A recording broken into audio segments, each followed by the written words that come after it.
questions about what is going on in East Palestine.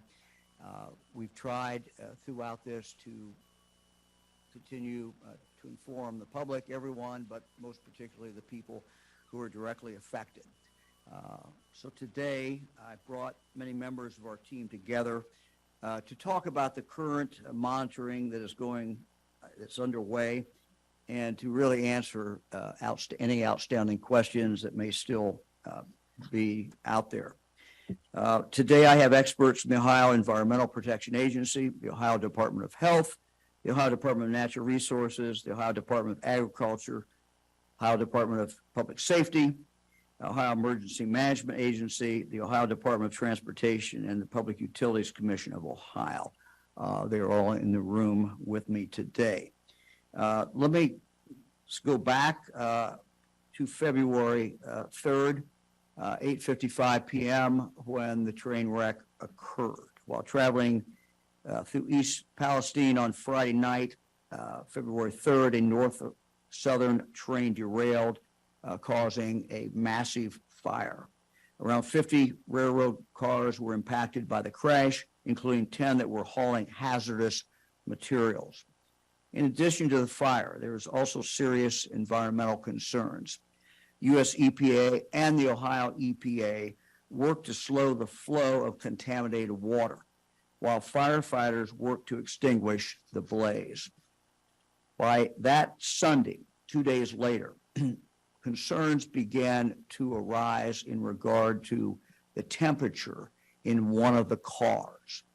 I was on a conference call that night around 7:30 when that information was first given to me. Based on the conversations that I was hearing and information, it was clear that more assistance was needed in East Palestine, and so I activated the Ohio National Guard to go there, which they did very, very quickly. I was also informed on that call about the car where the temperature was described as very volatile, and at that moment was in fact rising. The fear was that this car might explode, sending deadly shrapnel in all directions. The next morning, I traveled to East Palestine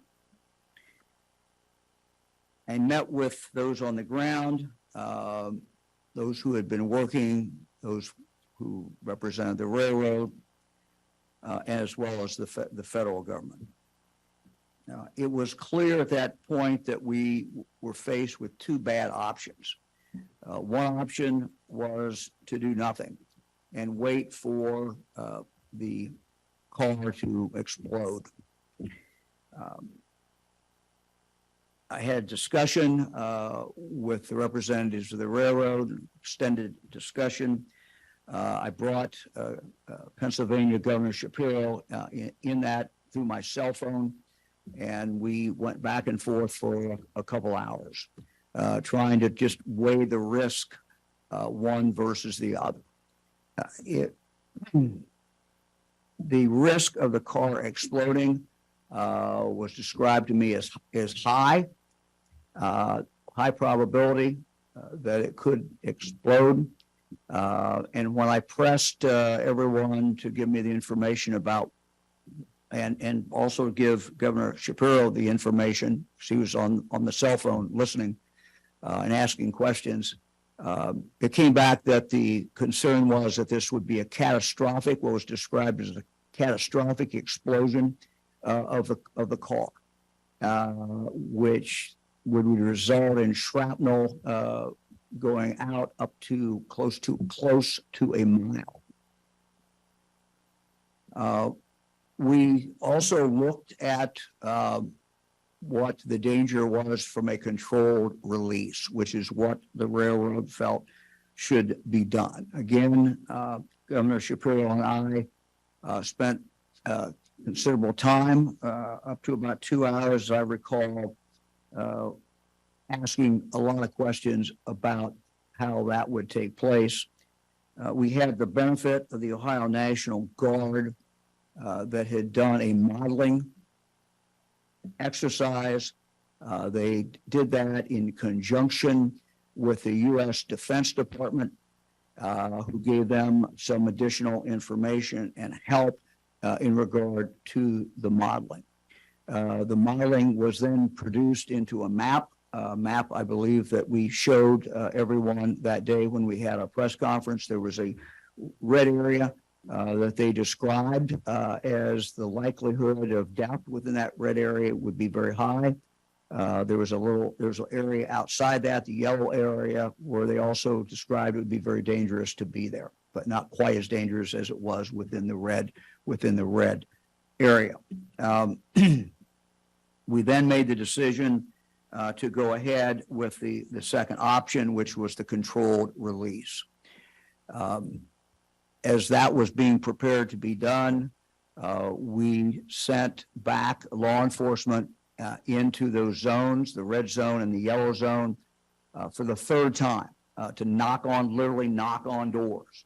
And they described how they did it to me. They did it in very loud, did everything they could do to get, if there's anyone left in that house, to get their attention to come out. That was the third time that those houses, I believe, had been contacted. The individuals in those houses had been contacted.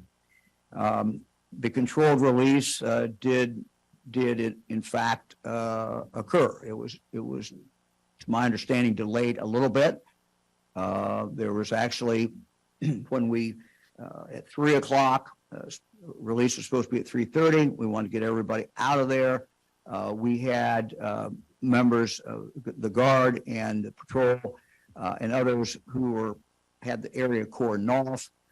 We told them to leave there at 3 o'clock. Unfortunately, there was a couple of cars that came in, and they had to go get them out of that impacted area, or what would be an impacted area. So the release occurred, as I recall, about 4:15, 4:20. And we were monitoring the air outside that area, and the air continued to be good. Fast forward to the time when we opened it back up a couple of days later. We had sent in members of the Ohio National Guard and had their protective suits on to measure the air. And no one went back within that area or was allowed back in that area until they could come back and tell us that the monitoring was consistently good. In fact, the monitoring showed that the air was basically what it was prior to the actual train crash, what we would have expected it to be at that time. People were then let back in. Our environmental teams remain in East Palestine, where they're working directly with the railroad and others to ensure that the site is thoroughly cleaned up with no shortcuts. This morning, I called Alan Shaw, CEO of Norfolk Southern. He and I have had contact numerous times since the crash. I discussed with him many of the concerns that we're hearing from residents of East Palestine. I asked him directly if he would personally guarantee that the railroad would stay there until absolutely everything was cleaned up. He gave me his word and his commitment that the railroad would do that. They would not leave until that was done. I might also mention that I received a call from President Biden earlier last week. He told me that he wanted just to assure me that anything I needed from the federal government, they would supply, and told me to call him personally if there was anything that we needed at any point. I told the president that I appreciated the work that we had received so far from the U.S. EPA. I also told him that I appreciated the help that the Defense Department gave the Ohio National Guard in regard to the modeling. That it was very, very helpful, and I expressed my gratitude for that.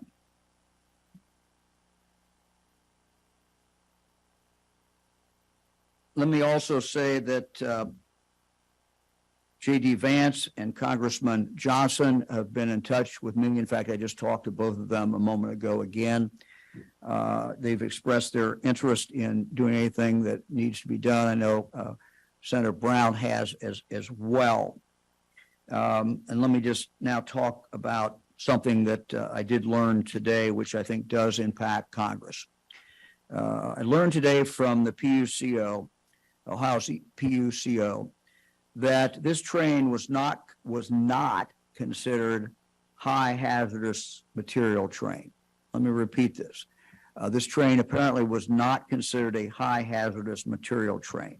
Therefore, the railroad was not required to notify anyone here in Ohio about what was in the rail cars coming through our state.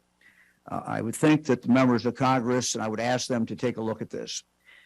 Even though some rail cars did have hazardous material on board, and while most of them did not, that's why it was not categorized as a high hazardous material train. Frankly, if this is true, and I'm told it's true, this is absurd, and we need to look at this, and Congress needs to take a look at how these things are handled. We should know when we have trains carrying hazardous material that are going through the state of Ohio. So I ask Congress to take a look at this and again see what they can find out, and if those facts as I related them are true, to take the appropriate action. So let me now get down to sharing the information that we have. Let me just state again, we will continue to do this. We're not leaving either. We're not leaving at East Palestine until everything is done. And we have, as I indicated, a number of agencies from the state of Ohio that have been involved, and they will continue to be involved as we move forward. Let me now ask Mary Mertz, the director of the Ohio Department of Natural Resources, to come up. I think Steve Gray was going to come up as well and discuss the question about the dead fish. I know that people have been seeing the dead fish. They want to know what is going on, whether that is continuing to be a problem. And I've asked the director of the Ohio Department of Natural Resources to talk about that and talk about some of the streams that are in fact impacted. From there, we will go, and I will introduce her in a moment, but a representative from the Ohio Environmental Protection Agency who will also talk about the water quality, and we'll move from there to the water and to the air. Director Mertz. So I wanted to start off to give you just a little bit of context about the waterways we're talking about, where they are and how the water flowed. So I think Steve's going to help me out here. So the initial water impact was at Sulphur Run. Were you able to, can you find that on there, or do we need to use the map in your hand? So it'll be up here. So above this map, but we have a smaller map here. The initial impact was at Sulphur Run, leading down into Leslie Run to Bull Creek, and then a portion of the North Fork of Beaver Creek. So essentially, so for our purposes, we looked at 4 different waterways over a space of about 7.5 miles and what the environmental impacts were on those streams and tributaries. I mentioned, Director, what's beyond that as we move towards the Ohio River? So the North Fork of Beaver Creek leads into Beaver Creek, which I'm lost. I mean, we eventually get down there. So, Yeah, Beaver Creek does go directly into the Ohio River. Yeah, go for it. so the North Fork of Beaver Creek goes into the main stem of Little Beaver Creek, which is a state scenic river, and then that flows into the Ohio River. So that's the essential geography we were looking at for this. And, the Department of Natural Resources, part of our mission is to preserve and improve Ohio's biodiversity. So our concern in this case was what was happening with the aquatic wildlife. And what we have discovered through the testing and sampling that's been done is that very early on, we have estimated based on our sampling and modeling about 3,500 dead fish across that space, across those streams, tributaries, waterways, 12 different species. The good news is that none of those species are threatened or endangered, but that is still a loss of wildlife, so of concern. Especially when we reach the Beaver Creek, this state wild and scenic river, where we are especially protective of what we have there. So some of the species, creek chub, mottled sculpin, stone roller, I think we have some pictures somewhere of what those are, but 12 different species, none threatened or endangered, but still a loss of life all the same. The one species we will be looking for, we have no evidence yet that any have died, but this is really an area of focus for hellbenders, which are federal and state endangered. And so we will be doing some monitoring in the months to come to see if any of them did die in the initial release into the waterways. So good news, there doesn't appear to be any increase in the fish or aquatic creatures killed since the first couple days of the derailment. So wildlife officers have been there every day on the scene, working with contractors who are in the water, doing the net sampling, making the estimates, and we will continue to monitor and watch what's going on and eventually hold those responsible accountable for the loss of wildlife in the area. We don't have any evidence of non-aquatic species suffering from the derailment. Haven't had any concerns about that, not only here, but we also communicate with the Pennsylvania Game Commission as well, and they haven't heard about that either. So that is essentially where we are with the Department of Natural Resources, and I think the governor. Director, thank you. Thank you very much. She'll be available for questions. Let me invite now Tiffany Cavalack from the Ohio Environmental Protection Agency to come to the microphone. We have on the screen from East Palestine, Kurt Kohler. Kurt, you may remember at our previous two press conferences was available and discussed what the situation was. We're asking them to tell us the very latest measurements coming from the site. Thank you, Governor. Hello, I'm Tiffany Cavalack. I'm the Chief of the Division of Surface Water at Ohio EPA. And speaking of the derailment on February 3rd, we speak that it occurred at the location of Sulphur Run, and Norfolk and Southern are actively aerating Sulphur Run and have containment within the 1.3 miles that Sulphur Run leads into Leslie Run. Sulphur Run remains contaminated, but we're confident that it is contained. Data from February 4th, the day after the train derailment, down gradient on Leslie Run and North Fork Little Beaver Creek showed very low detection levels of contaminants and mostly from fire residual chemicals. Data from February 10th, more recently, showed low levels of only two contaminants, butyl acrylate and ethyl hexyl acrylate. Both are volatile organic chemicals in Leslie Run, the one that's directly below Sulphur Run. The butyl acrylate dissipates to non-detectable levels once it gets to the North Fork of the Little Beaver Creek. And the other one, ethyl hexyl acrylate, dissipates to non-detectable levels once we get to Little Beaver Creek. We have not detected any vinyl chloride in any of the down gradient waterways. Both the February 4th and the February 10th data are available now on Ohio EPA's website that's titled East Palestine's Train Derailment. The spill did flow to the Ohio River during that initial slug, but the Ohio River is very large, and it's a water body that's able to dilute the pollutants pretty quickly. Ohio EPA and other state agencies have been working with the Ohio River Valley Water Sanitation Commission, some may know as ORSENCO, to track the contaminant plume in real time.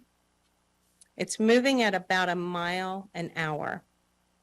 ORSENCO's tracking allows for potential closing of drinking water intakes to allow the majority of the chemicals to pass. This strategy, along with drinking water treatment, like oxidation and advanced treatment like activated carbon are both effective at addressing these contaminants and helps ensure the safety of the drinking water supplies. So we're pretty confident that these low levels are not getting passed on to the customers. Would you like me to pass it to Kurt? Let me ask you one question. Yes. You might explain, you talked about the containment, what steps were taken to contain it in that initial spill area? Yes, and I think that's why we have, I think Kurt Okay, can. Kurt, do that. Yes. Okay, good. Want me to answer that, Governor? You want to answer that, Kurt, and then you can kind of give us a report from East Palestine. Okay, I'll be glad to. Thank you, sir. And we're, again, you're hearing the results. You heard us speak about it before. At the beginning of the spill, we were on a defensive posture, as the governor kind of talked about. It was safety first. You had to attack from the outside in. Since the conditions have changed and removal of the threats from the rail cars, the cleanup in the emergency phase has been on the offensive. Not only with multiple containment points and in situ treatment in Sulphur Run, working with Norfolk Southern and our other partners, kind of as a management plan for this cleanup, again, the emergency phase, where we targeted 3 sites, or we used 3 different names for it. We have the wreckage area where the cars are still being staged. We have Pleasant Road, where we do know we have gross contamination present on the ground and still in the 2 ditches. And we have the waterways. The waterways have been targeted and our concern from the onset of this. We did get initial dams, dirt dumped into the creek to stop the flow, or the booms, the oil containment booms, to stop the floating product. From that point in time, we did use very tried and true methods, but we've been able to build those up. Aeration and sparging units that increase the efficiency of the breaking down of the dissolved phase of the contaminants present.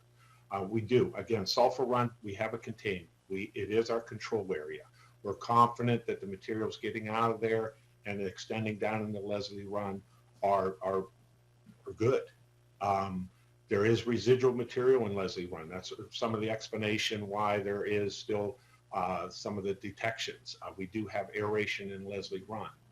Back into the site, like at Pleasant Road, where the butyl car did release material along with the vinyl chloride burn areas, there has been active excavation of those grossly contaminated soils.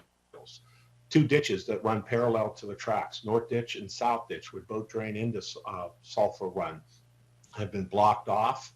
The water that naturally flows in there from the wetland is being pumped around so we don't augment any contamination and continue to push high levels of contaminants downstream. And then excavation of that material has already begun. The center line of the track where butyl acrylate was puddled along with vinyl chloride residues is actively being excavated. It is a constant source reduction, again, with the target of moving over into the remediation phase. We're trying to get rid of, again, the high level gross contamination. Ohio EPA's emergency response, along with other support from our multiple divisions, have boots on the ground all day, every day since the onset of this incident. I'm confident that we'll get it to a stage where it's safe to transfer over for remediation. Thank you very much. Let me ask you one question. Yes, sir. And then if you'll stay around, because the media may have some questions for you when we finish. Yes, sir. How far along is this removal of dirt? My understanding is they're going down 1 to 3 feet down into the ground, but how far along are they in regard to that? Current volumes, we have about almost 1 million gallons of water collected and stored in various storage containers on site from a liquid waste standpoint. And then as from the solids, if I remember, there's almost 500 cubic yards of vinyl chloride impacted material. That center line of track is again, emergency response. We do there was awareness that there was material on the surface and extending down. The goal of this was to get rid of that highly contaminated, potentially mobile material before we had rain events or something like that that could drive it further down. This initial phase, some of these pits, sir, are now about 700 feet long and about 8 foot deep in some areas.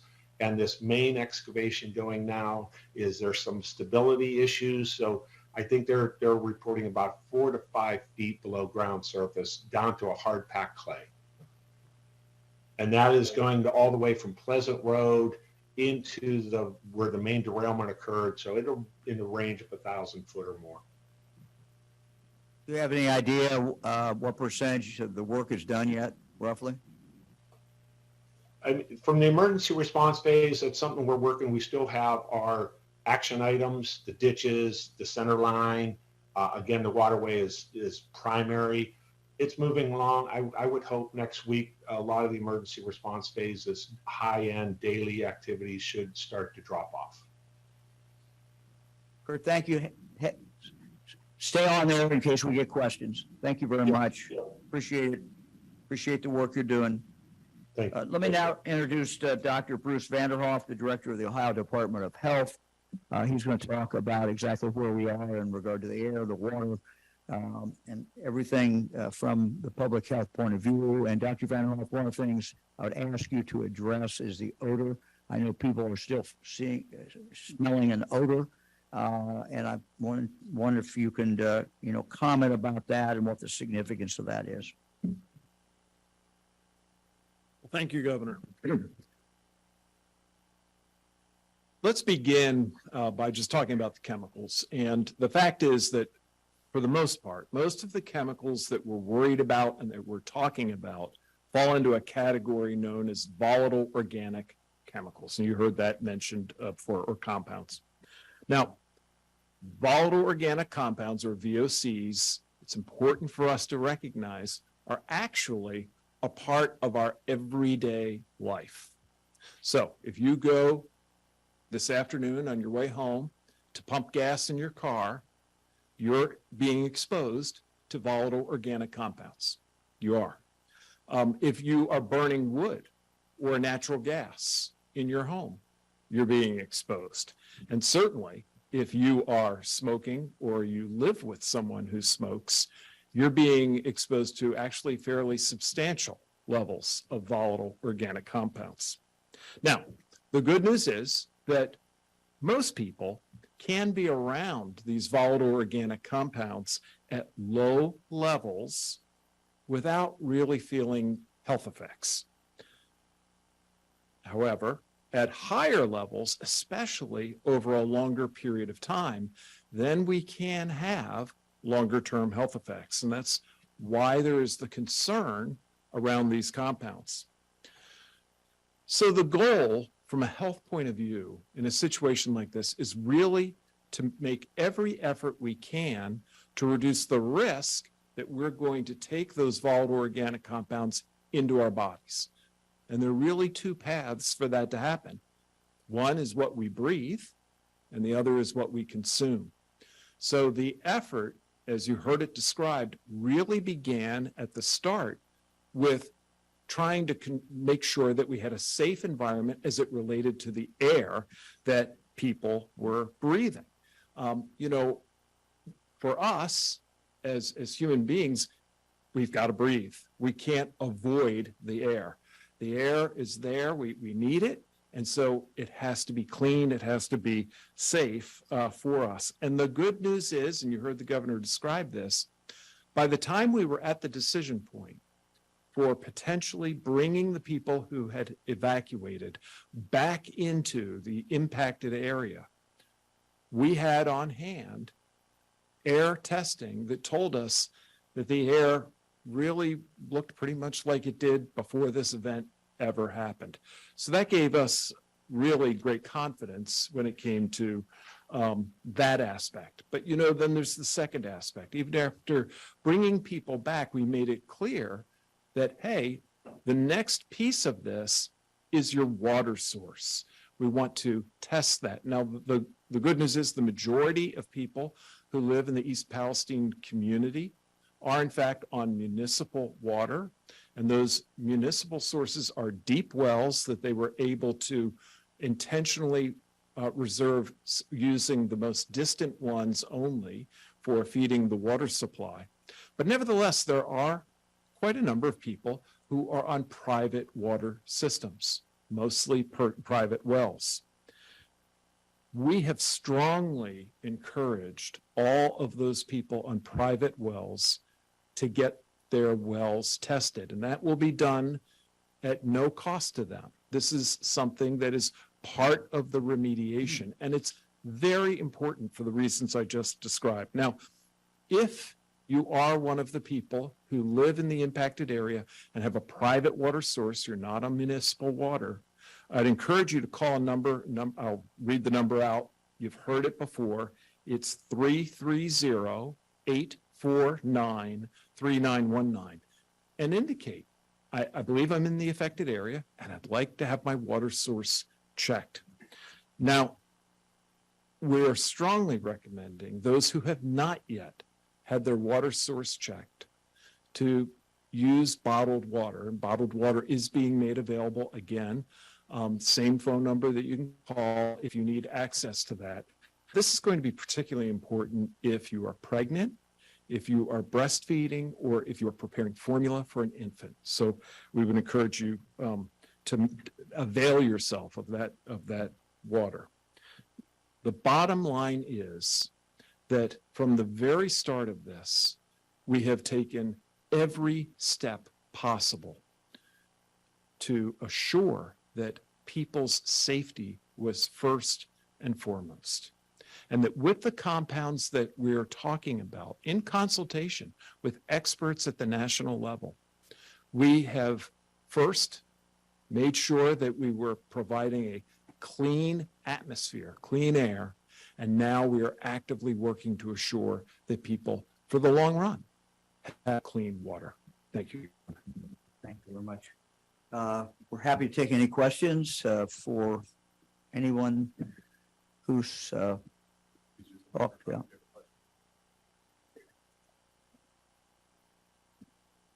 Hi, Joe Ingles with Ohio Public Radio and Television. My question is, you said that the water is safe, at least the community water that's been tested, but should people maybe think of using water filters like Brita filters, that kind of thing? Is that a good thing to do right now while things are unknown? And should people just go ahead and do bottled water in the meantime? At this stage in the game, we are recommending that people in the community consider using bottled water. We are awaiting results of testing of the municipal water sources that are going to be fairly detailed and will allow us to have a very complete look at the potential compounds that could be involved. And we expect that very soon. You know, from my point of view, using bottled water for a short period of time is pretty easy to do. And once we have data and information, especially if you have a private water source, look, there are things that we will be able to do. It may be drilling a new well, a deep well instead of a shallow well. It may be using some of the remediation tools that were described for municipal sources that include forms of aeration and charcoal filtering, et cetera. So for right now, I think bottled water is the right answer. Hi, this is Ashley Bornanson with WBNS. I also have a question for you, Doctor. In terms of that radius of those who should be drinking bottled water, how far does that radius go? Could this impact Central Ohioans? And what could that impact be on the current health of those who might have been intaking this water? Thank you. So we're very confident about, and there are maps in the that are available in the community of what we believe to be the impacted zone for these wells. And if people call that hotline, they'll be able to access that. For people more distant, I'm going to turn to some of my colleagues from the Ohio EPA to describe again that process of testing. If you're in Central Ohio, this is really not relevant to your water source. If you're actually in most of the rest of Ohio, we're really talking about those who have municipal water sources coming off of the Ohio River And I'm absolutely confident that Orsenco and the local communities, along with Ohio EPA and US EPA, are using every appropriate caution to assure that there's no public health impact. So then you want to do the Ohio River again. Sure. Important. Yes, it is important. We know that there is a plume moving down the Ohio River. So all of our neighboring states, state departments, and Orsenco are in constant communication about the location of the plume. We think it's on its way around Huntsville or Huntington, West Virginia now. And so all of those water systems are in constant communication on when it may be at their intake, and they're either shutting down and or using the treatment available that they have on site. So we think that's the only southern part of the exposure that there might be from the site. For that second part, could there be any health effects of those who have already intaken that water? We're seeing very low levels of contaminants, and so all of the treatment being done at those water systems take out any contamination before it finished water. So I can't envision that there would be any risk that has already occurred from the drinking water systems on the Ohio River. I have questions about water as well. So, I'm Nick Evans with the Ohio Capital Journal. I just want to make sure that I understand what you laid out. Okay, so it goes Sulphur Run, Leslie Run, Beaver Creek, Ohio River, correct? North Fork, yeah. Okay. So you said that sulfur is contaminated, but you think it's contained. Leslie, no vinyl chloride, but ethyl butyl and ethyl hexyl. Okay. Yes. What's in the plume? That was the initial slug that we talked about that were the fire combustion chemicals that we detected that are showing up. We have data that's on we showed hundreds of detections on that initial slug that went through into the Ohio River, but they're no longer being seen in the smaller tributaries except for those two chemicals. Okay. So in the plume, though, it's just the ethyl hexyl and the In the Ohio River? Yeah. Honestly, there's probably, it's the fire contaminant combustion materials. It's not free product per se. It's volatile organic compounds. There could be multiple, but not necessarily just the remaining two that we're seeing in the smaller. That makes sense. Yes. Okay, you're welcome. You want to talk about the dilution at that point? In the Ohio River, what are you seeing in the Ohio River? So very, very low levels of volatile organic compounds in the Ohio River itself. Probably it helps that it has been very diluted, and we don't expect any higher concentrations to follow than the initial onset of the plume that we're tracking. You're welcome. Follow up on the plume. When you mentioned the fire combustion materials, are there concerns about PFAS and similar contamination? So we have not yet tested for the PFAS compounds. We are working with the local EMA to start testing the PFAS compounds, I think in the drinking water specifically. Hi, Jeremy Pelzer with Cleveland.com. There have been anecdotal reports in the media of people around East Palestine suffering headaches, other health problems like sore throat, etc. And then in addition, other anecdotal reports about animals dying like chickens and cats. Have you been able to substantiate any of these? And what do you think, if these are true, are causing these? Yeah, so it's a very good question. Anecdotes are challenging because they are anecdotes. Couple of things. First of all, for many of the compounds that go on the list of volatile organic compounds, we can smell them at levels that are well below the levels that are considered unsafe. So it is possible that at a very, very low level, you can still smell a volatile organic compound. So I don't discount that. In terms of some of the symptoms of headache, et cetera. Unfortunately, volatile organic compounds share with a host of other things the ability to cause very common symptoms at the lower levels. So headache, eye irritation, nose irritation, et cetera. I think that we have to look at the measured facts.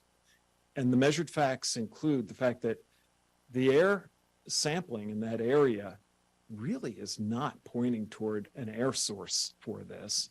And secondly, in terms of water, we're encouraging people to use bottled water, particularly if they're on a private water source. Now, could somebody have a private water source that could be contaminated and we haven't tested it yet?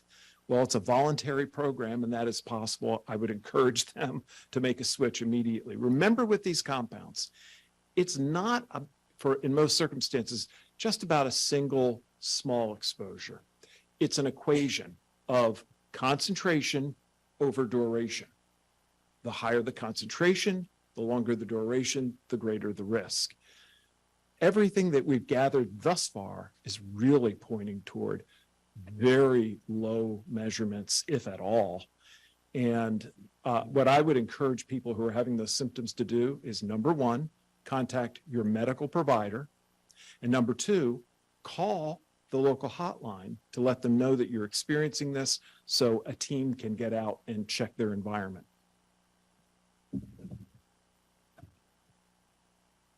Governor, I don't want both of my fellow members of the media here to get over there.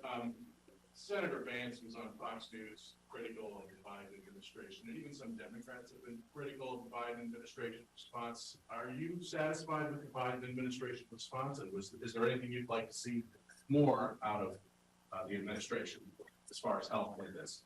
Look, our Ohio EPA works with the US EPA. These are the principal people involved. The federal government is conducting an investigation to determine why this wreck occurred, this crash occurred. We await that, and certainly we'll be interested in seeing what was going on. Look, the president called me and said, anything you need. I have not called him back after that conversation. I will not hesitate to do that if we're seeing a problem or anything, but I'm not seeing it. Patrick Rosagis with the AP. It's probably a question for ODNR. I know you had mentioned that there weren't any maybe like reports of animals dying because of the controlled release. But again, we have been hearing anecdotes from people in the area about pets or other agricultural animals. What can they do if they believe that their animal died because of this? And like, what is ODNR doing to measure that? Yeah, I think that's probably. Director of Agriculture, Brian Baldridge. Thank you, Governor DeWine, and thank you for that question as far as the livestock community. From the agricultural, from Department of Ag standpoint, we've been in contact with folks in the community as far as the veterinarians. Our state vet, Dr. Summers, has been in contact with folks in that community. And that's what we're telling folks. If you see symptoms of your livestock, reach out to your local vet. But we are in constant contact with them and also our stakeholders, Farm Bureau, OSU Extension, all the folks in that community. And to this date, there's nothing that we've seen in the livestock community that causes any concerns to this date. Thank you. Karen Kassler, State House News Bureau, Ohio Public Radio and Television. Governor, this is for you.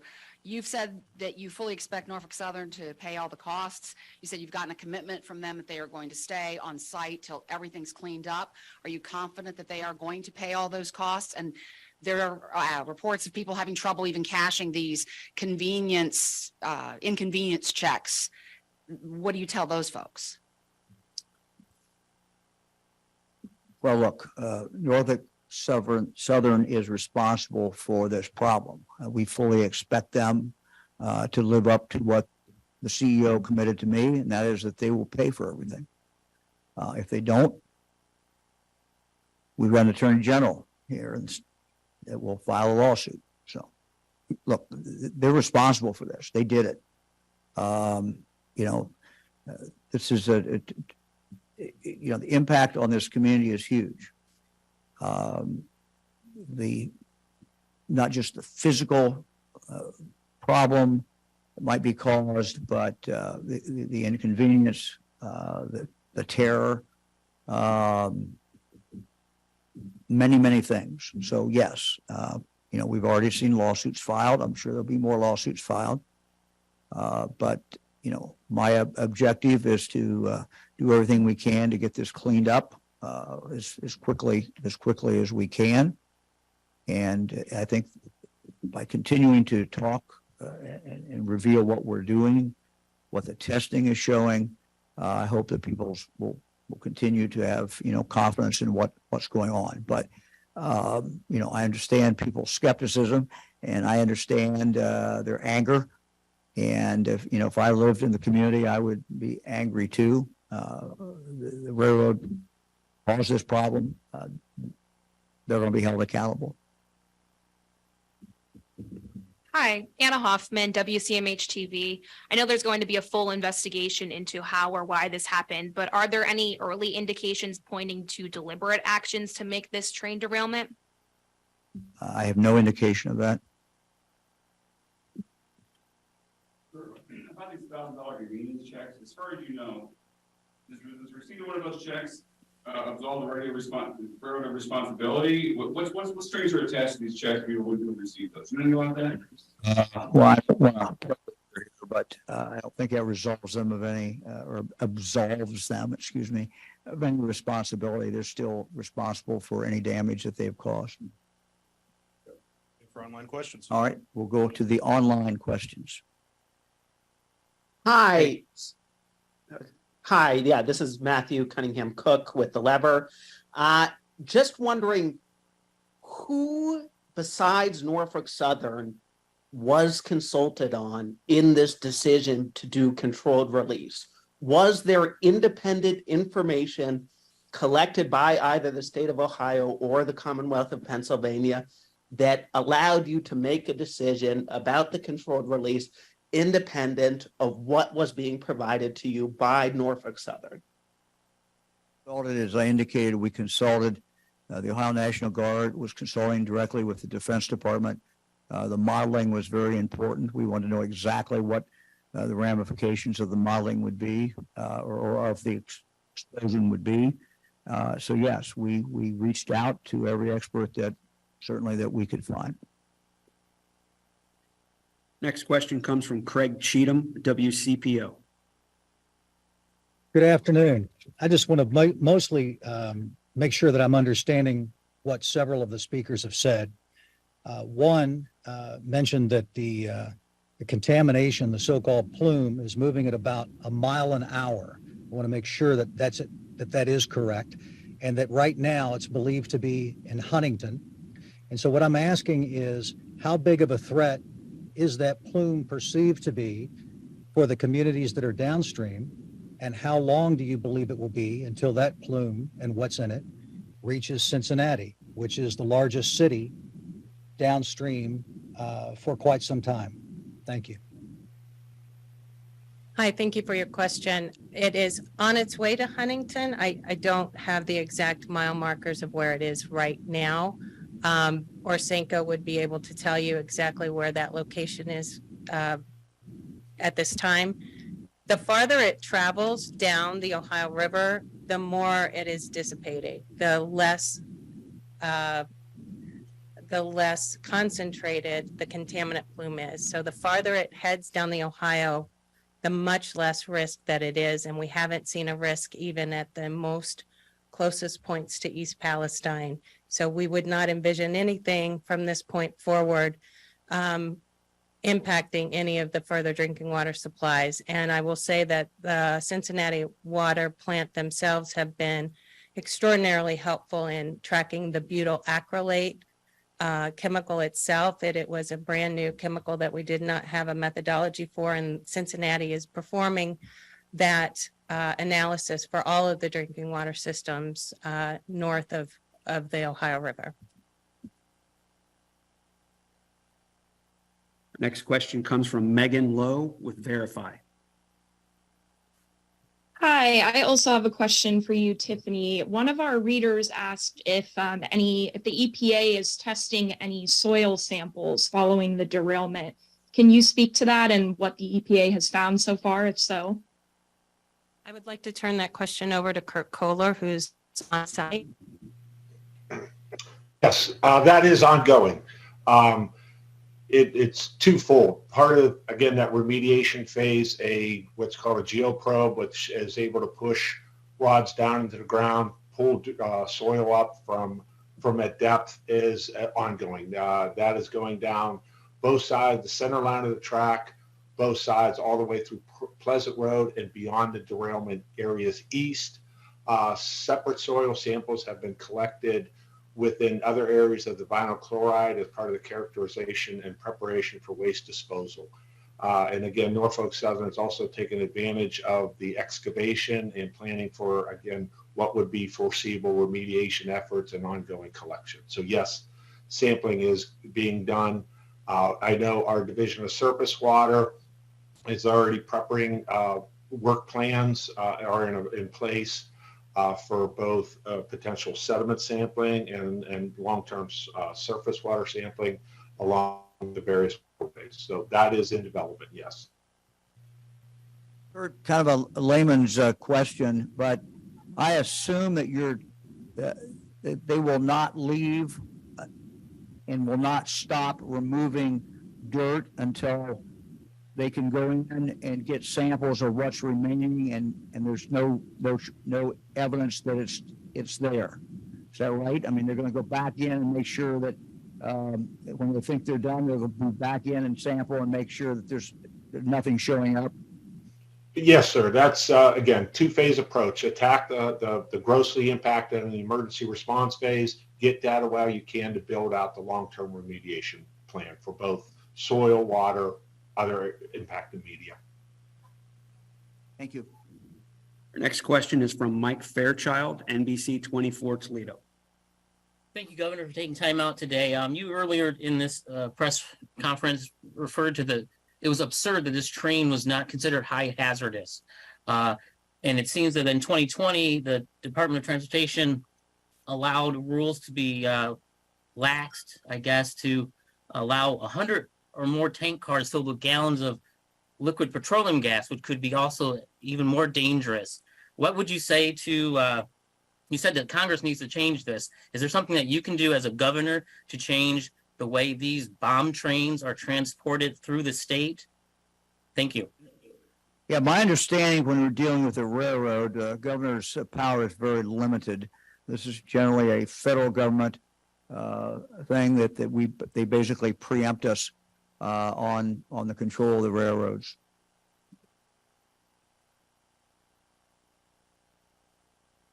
Our next question is from Emma Henderson, WKYC in Cleveland.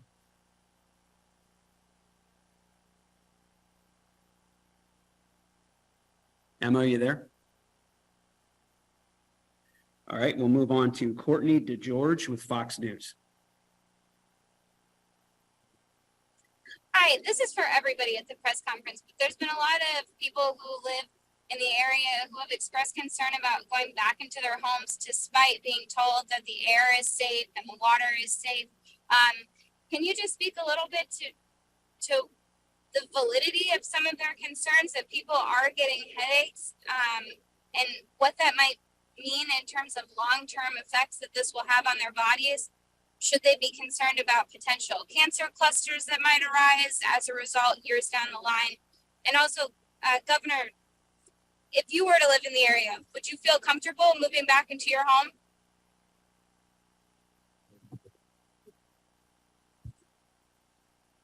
Look, I think that I would be drinking the bottled water, and I would be continuing to find out what the tests were showing as far as the air. I would be alert and concerned, but I think I would probably be back in my house.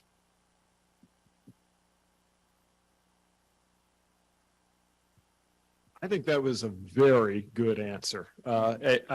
Truly, I think the governor really summarized the important points. Look, we've got very good data as it relates to the air quality. And I think people can feel very confident in that fact, coupled with the fact that there continues to be air monitoring. So that's very good.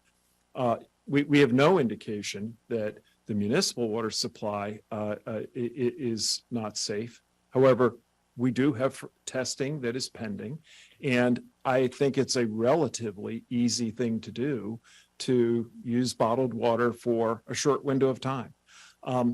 I think people should be confident that multiple agencies, both at the state and the national level, are very serious about this, are watching very closely, and are not allowing any wiggle room when it comes to safety. Our next question comes from Jordan Miller, WHBC Radio. Hi, thanks for taking my question today.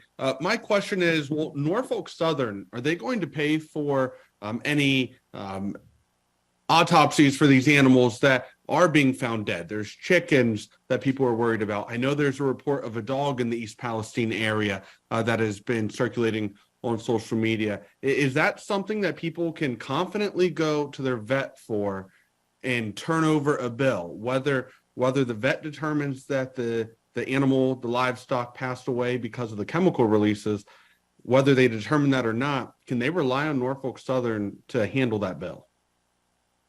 Director of Agriculture to answer that and to outline what the procedure is. There is a procedure built into our custom and into our law. Thank you, Governor. As far as the question, as far as the Ohio Department of Agriculture, we have a diagnostic lab, and it is run by our state vet, Dr. Summers. And as far as the policy and what we're telling the folks, as far as the vets in the communities, I'm going to turn it over to Dr. Summers, who's a specialist in that area. Welcome. Thank you. Dr. Dennis Summers, State Veterinarian for Ohio. Yes, just in short, to answer your question, animals that die for any reason, livestock, pets, first call should be to your private veterinarian to seek guidance and consultation for that. Our animal disease diagnostic lab is here to serve the livestock industries and companion owners to do necropsies and diagnostic testing for any cause of death. So we need to make sure that we're following the appropriate routing, that those samples that are being submitted or those animals that may be found dead for any reason do come in through a veterinarian to our animal disease diagnostic lab, and we would run them like we would any other normal sample. Thank you. Thank you. Thank you very much. Our next question is from Dan DeRoos, WOIO in Cleveland. Good afternoon, Governor. Thanks for taking the time for an update. The one thing that hasn't been discussed today is the giant column of doomsday-looking smoke that went up after the quote-unquote controlled release and burn.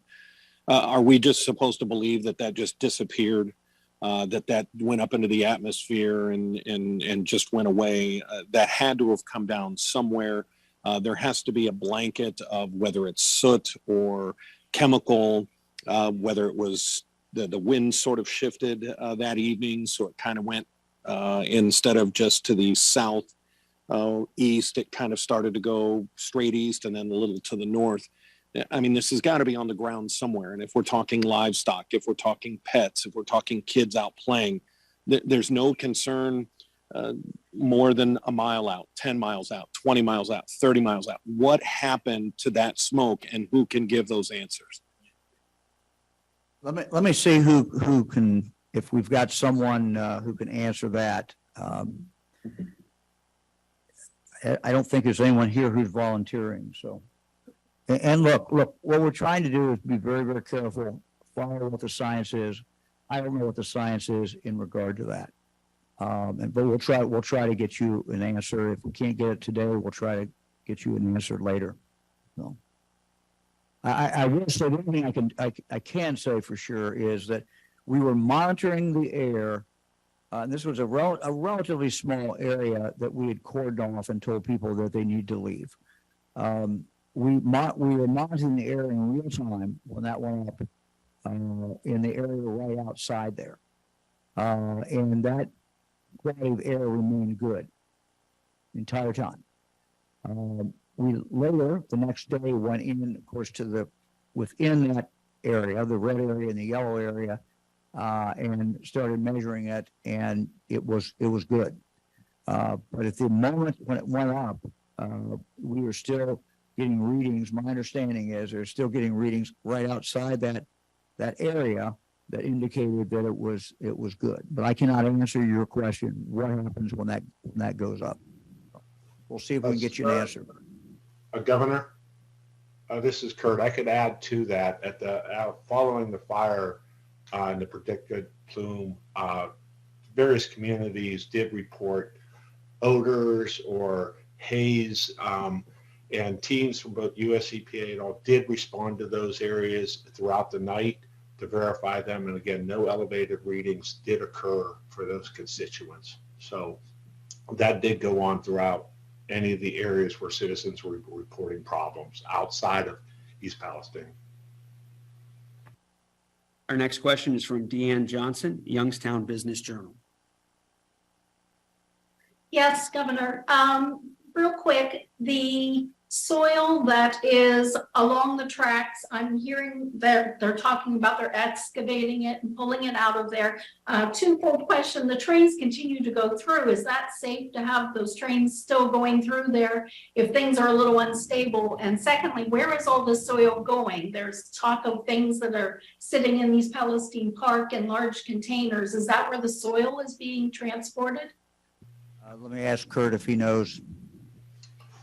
Yes, the soil that is being excavated out there's three staging pads on site within the footprint of the spill zone. Underneath those are heavy plastic sealed liners with berms. Any water from either leaching out of the soil or anticipated rain would be collected on a continuous basis. So that soil is being managed. It will be properly analyzed and shipped off for disposal. So that's what's going on in that. As far as train safety, Norfolk Southern has made us aware we have to do all their safety briefings when working in those areas. They have complete control over the tracks. So anytime a train is coming through, it comes through at a reduced speed and the work has to stop while a train passes. So they have complete control over that.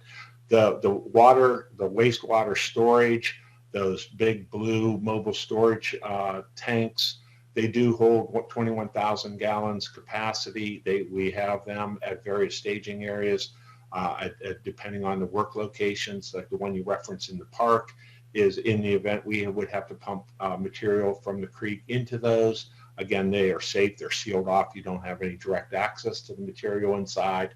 And they also inside secondary containment in case something would happen to those containers. So that's how waste is being managed on site. And we work with Norfolk Southern daily on that to monitor. When we have people from our hazardous waste unit group working with them directly, again, boots on the ground every day. Okay, our final question today is from Dylan Carr, the Ashland Source. Hi, thanks for taking my question here. We have readers in Ashland, Richland, and Knox counties, and they've expressed concern in the air and water quality in the aftermath of this. How concerned, if at all, should these people be? And if they should be concerned, even just a little bit, what steps should they take in terms of obtaining testing kits or anything like that? We'll start with the surface water. As you saw from the maps that we showed, the surface water is heading southeast to the Ohio River. So the locations that you mentioned should not receive any contaminated surface water in their area, but I'll let Dr. Vanderhoff talk about the air. Yeah, I think that they can feel very confident. Again, we have to think about the dilutional effects that happen as well as the predominant winds. I would not consider those communities to be at high risk. And again, we've been very careful about the water. We will learn more as we are doing the surrounding private water well testing. But again, they're underground water sources are not in the zone that we would expect to be affected. We've had a request for you to repeat the number. If Oh, someone wants yes. testing. Yeah, sure. I do have that. And I put my notes away, so let me grab it here. It is 330. Let's see here.